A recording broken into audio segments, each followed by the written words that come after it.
పొలం అంటే కొమ్ములు తిరిగిన 30 గొర్రె పిల్లలు నమ్మి అమ్మ చెవులకు అమ్మల నమ్మి తొలిసూరు మనవడవని ఆర్వారంగా అమ్మమ్మ పెట్టిన వెండి మొలతాడు నమ్మి కొన్న పొలం కొడుక ఇది.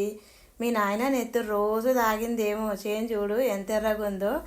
ఎప్పుడు వాన పడ్డా కూడా ఎప్పటి నీళ్ళు అప్పుడే కొట్టుకపోతాయి. ఈ ఎర్రగడ్డ మీద మీ నాయన చెమటల తడింది దాచుకున్నాయేమోరా. నువ్వు పుట్టినాక తొలుత ఈ చేనే కొన్నాం. చేను నిండా పిచ్చిగడ్డి ఉంటే ఆ కనిపిస్తున్న ఇప్ప చెట్టుకే ఉయ్యాల కట్టి నువ్వు పడుకున్నాక నేను మీ నాయన చేతులు బొగ్గలు రాంగా చదువు చేసినాం. ఓసారి పానం పోయేంత పెద్ద రోగం వస్తే ఎట్లయినా చేను అమ్ముతాడని చేతిలో 4 రాళ్ళు ఉన్నోళ్ళు భయానా తీసుకొని ఆసుపత్రికి వస్తే ఈ పానం పోయినా సరే నా కొడుకు నోటికాడు ముద్దను పారయ్యనన్నాడు రా.